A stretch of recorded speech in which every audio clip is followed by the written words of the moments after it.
Meet the team that doesn't just talk about impact, they ignite it. Jim Morris and producer Rachel. I love that intro. Producer Rachel. I love it. Let's go. Let's go. Yeah, no, I was not going to waste that voiceover. I was like, how can I repurpose this? repurpose. For those that not know, I did like a huge voiceover for our launch day a couple weeks ago. And I was like, we're not going to just use that once. We're going to use that every day. So good morning. Good morning. Good morning. Good morning. Rise and energize. Do you like the newer logo too? Wait, where is it? Here. I fixed it because I think that you didn't like that it looked off center. So I fixed that. Yay. Listen, people, we can do hard things. I am not a graphic designer, but like I'm getting there. Love it. I'm getting there. Rachel, I want to talk to you. What? Go ahead. Do you want to share about your day yesterday and what had happened and how you rose and were energized and excited and then life happened? Oh my God.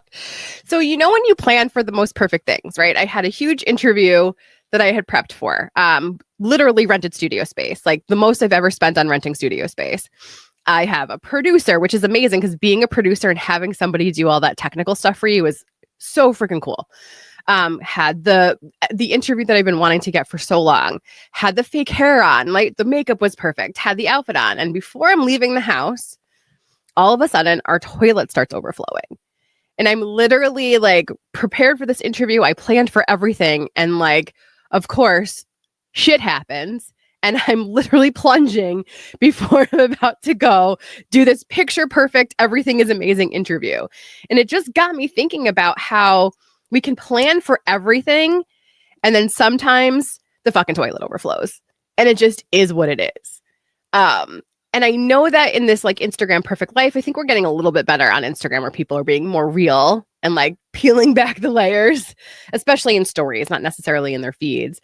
But when you look at the pictures of this day, right, you would never know. It started with fucking shit water overflowing all over my bathroom. And it's like, what? Like, I want to be more honest about like the lows, right? The things that really happen. But I feel so impacted by comparing myself to other people and seeing like the perfectness of it all that I just have a hard time doing that. And I know it's more relatable. I tell my clients all the time, just like post what you're living. But I still go through this imposter syndrome moment of like, yeah, but if people think it's not perfect, well, they also think I'm not perfect, right? Like who's going to hire me if I'm being honest about what's really going on? Can you shed some light on what I can do and why people just sort of post the great things? Like, right, like I made billions of dollars doing this. It's like, yeah, but like, how did you do that? Right? Like, show me the hard times. I want to see I really do. I want to see the hard times, especially as an entrepreneur growing a small business, multiple businesses. I'm just like, somebody needs to be honest with me about what's really happening. And I don't feel like we're getting that. I think we're in a world today where you often get categorized pretty quickly. So that one post, we may think, okay, it wasn't a perfect day. And now everybody's going to categorize me as a disaster or a mess or, you know, all over the place or whatnot. And I think ultimately at the end of the day, if someone's going to read one thing or see one piece of content and judge you, are you okay with that? Right. And I think that's really where that inner work has to come in of like the person who's going to judge you. And this is what has helped me. And a lot of people are like, Jim, you're super vulnerable. You say it all. Maybe you share too much. I want to share too much because if it's too much for you, how are we ever going to have a deep human connection? Right. I do want to have deep conversation. I do want to ask you, what are you trying to become? What's your life work going to, materialize to? Who are you proud of? What's the proudest moment in your life in the last 12 months? What's the weakest moment you're last 30 years of your life, right? Like I want to get deep with you. So if I want to get deep and I'm going to ask certain questions, I want you to reciprocate that too. And I think that's where for me, I've got to just put up the mirror of like, I'm asking to hear the shit with people. They're never going to tell me the truth and show me or give me the honest, real story if I'm not giving it to them first. So for me, it's almost, how do I show the truth and how do I be honest? Because that's what I want and expect from others, knowing that those are the best relationships I've ever built, right? Those are the best clients I've ever had. Well, also when you're coaching people Friendships. and Yeah. like mentoring people, you kind of have to know where the truth is, right? And I think sometimes people are just scared to say like, sometimes this sucks. Some days this isn't fun, right? Like some days I'm crying. But if nobody's sharing that with you, how can you move to the next step if you can't really look in the mirror and even be honest with yourself, right? If you're lying even to yourself, like fine, lie on social media, but really, what is that reflecting back to you? Like, are you stepping into that perfection? There's no such thing as perfect. We know that. Are you stepping into those goals? Well, the goalposts always move. And so it really made me think like, I have to embrace the bad just as much as I embrace the good. And really, how we react to a situation, how we react to the bad is the most telling of who we really are. Right? Not always when it's in good times, it's really in bad times that show people who we really are. I always go back. Sorry for cutting you off there, but you say things, Rachel, and it gets me excited. I'm like, I got to share this. I got to share this. One of the biggest things that helped me in my life to this day is realizing that I wasn't an orange. And I'll tell you what that means. When you have an orange and you start to squeeze an orange, right? So think about, you take an orange and you start to squeeze it. What comes out of it? Orange juice. Juice, yeah. When you squeeze Jim Morris in a tough situation, what comes out of it? I don't know what comes out of it. For a long time, when I felt pressure and when I felt squeezed, what was coming out of me wasn't who I wanted to be or who I thought I was, meaning like how I reacted, the things I said, what I did. And when I finally put the mirror up that we're talking about, and I realized like when there's a lot of pressure, whether it's financial, whether it's business, all these things that happen, and I feel like life is squeezing me, what do I want to come out? And for me, there wasn't a lot of positive things when that happened. There wasn't a lot of things that gave me energy. There wasn't a lot of things that I felt good about and wanted to rise up to, right? And I really had to put that mirror up and look at it and go, okay, well, I know when you squeeze an orange juice comes out. I know when Jim Morris is squeezed in life, he wants to continue positive impact and continue being, radiating positivity, and these things weren't happening. So what do I need to do today to make those changes?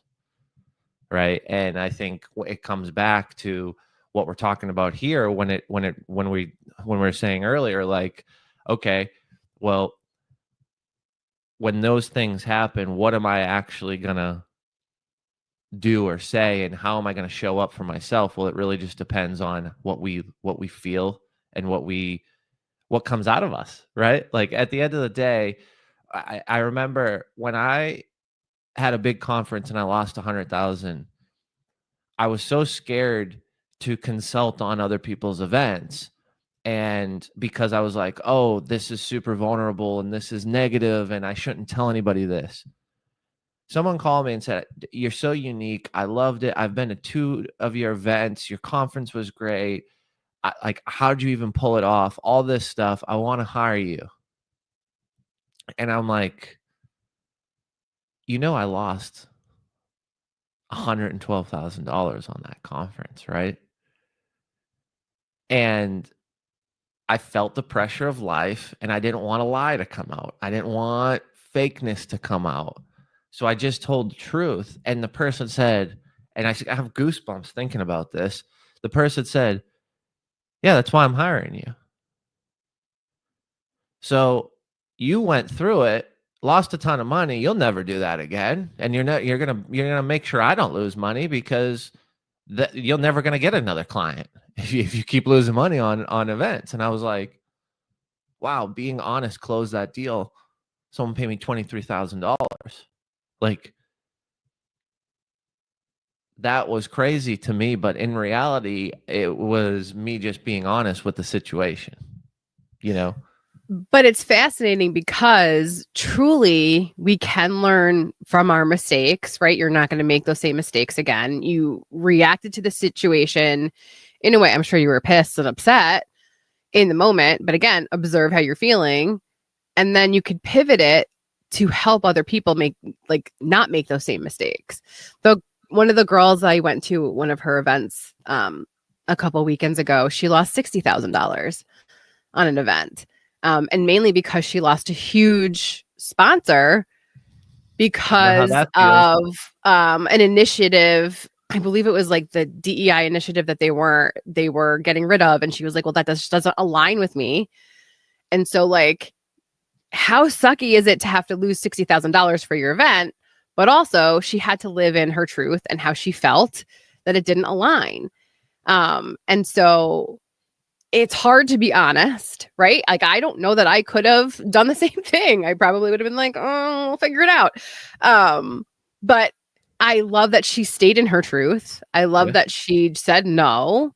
Did that sponsor hole fill? No. Did she lose money on the event? Yes. However, was the event fantastic for every one of us that went? Absolutely. Do we have any idea what was going on behind the scenes? Nope. Not a clue. And that's why I love that, like, again, how you react to a situation tells me everything about you. Had she had a panic attack, freak out, gone on social media and started talking trash about like the sponsor, she didn't say a thing, just let it go. And I think letting it go is a huge, huge thing, because again, if you allowed the financial loss that you had to overshadow the value you still gave people for that event, you would never do another event. And then what does that mean? That means so many people are missing out on the beautifulness, the community, the amazing feeling, the impact that you give to people during these events. 100%. So I want people to really think today about those imperfect situations, right? Like, we plan for everything, but there's always going to be something where it's whether it's the toilet flooding or you're losing money on an event, right? Like, things happen, and it's really how we react to that negative situation that changes the trajectory of everything, changes the energy of everything. Start to think about, how can I react to this? I'm in charge of how I react. I used to live in fight or flight. And so I would blame people for making me angry, right? Like, it's their fault they made me angry. No, it's my fault for reacting that way. It's my fault for not observing or taking a beat or taking a moment. And you don't have to match that negative energy. You can react differently. Like, really, the power is in your hands. So I want people today to observe. Ooh. Yes, maybe you planned, maybe you planned the most perfect thing and something horrible happened, right? That in your head could ruin potentially everything else. Don't let it. Don't let it, because the value of what you're doing, the value of what you're sharing, whether it's an event, a course, something in your community, a meeting, whatever it is, things go wrong in life. There is no such thing as perfect, but how you react completely will change the whole course of the situation. And it's okay to be honest. That's all I have. No, I think one, that was beautiful, but two, I'm just thinking back about your situation, toilet overflowing. You're going to interview someone amazing, have a great conversation, get great content. You rented the studio. All the things are prepared. They're ready. You're crushing it. You're fired up. And this one little thing tries to take it all away. And it's funny because just you sharing that story with me has brought that level of awareness and has positively impacted me, right? Because I think back of another story where someone was having an event and a conference, and they woke up to a flat tire and was 35 minutes late for their own conference. I was a speaker, and I'm like, where's the host, right? Like, literally, there's people here. I haven't even looked at slides, talked to anybody, but the show went on and everything was fine. And I just think back, now I have your example, I have his example, and I'm going to reference these things to give me energy in the moments, right? To laugh about it. If my toilet overflows, if my tire's flat, if, my battery's dead in the car, if the camera doesn't work and I have a live stream I'm getting paid $2,500 to do, like, these things will happen in life. And I think that's the part of today, is just to realize and laugh about it. At the end of the day, getting mad and pissed off and letting it ruin what's about to happen, is it worth it? It's not. And does it take your energy and drain you, or does it give you energy? Like, laughing for me changes my state. Like, I know that's weird. And I think there's, remember growing up, there was that song by the Bare Naked Ladies, and he's like, laugh at a funeral or something like that. And it's like his way of like getting through a bad situation. And I remember as a kid listening to that song, like, well, that doesn't make sense. That's morbid. That's weird. That's odd. And asking my dad, and my dad's like, sometimes people will laugh in a bad situation to get themselves through. And I just remember that. And all I can picture is like me running out the door to do an interview like Rachel, toilet overflowing, and me initially getting pissed, my blood pressure rising. But like, you got to laugh at that. You can't stop me now, and a toilet ain't going to stop producer Rachel. If you know producer Rachel, that house might be on fire and she's still making shit happen. So I was like, okay, my basement's flooding. It's fine. It's fine. We'll deal with it later. Put some towels out. Bye. I gotta go. I literally was just like, whatever. It's fine. So yeah, but that if you can't practice. laugh about it, is it like worth even doing at this point? Like, so find the good in today, find the good in all the things, right? And just be honest. It's okay to say to your event goers, like, this didn't work out, or the host is late. And I'm sure one of you could step in to like start the thing, right? Like, there's so many different ways to go about it. And if you're coming with that positive energy, it's fascinating the things that start to change and how people show up for you, because you're just like, listen, I'm just going to be honest. This is what happened. And if anybody can help me out, great, let's figure it out. So start to really be honest with yourself, right? That things reflecting back at you, if they're not perfect, that's okay. And then if you want to start being more honest on social media, go for it. I think maybe you'll possibly find your tribe that way. Maybe you'll find the community that is meant for you that way. We've seen the perfect. We've seen the billions of dollars made. We've seen all the things. I want to see the messy. I want to see what's really going on behind the scenes, right? Just as a business owner, I know things aren't always perfect. And I think it's okay to share those things. So today, no, there's no such thing as perfect. And how you react to a situation really can change the outcome in a way. 100%. Yay. See you in the morning. See you in the morning. Have an amazing day, everybody. Bye.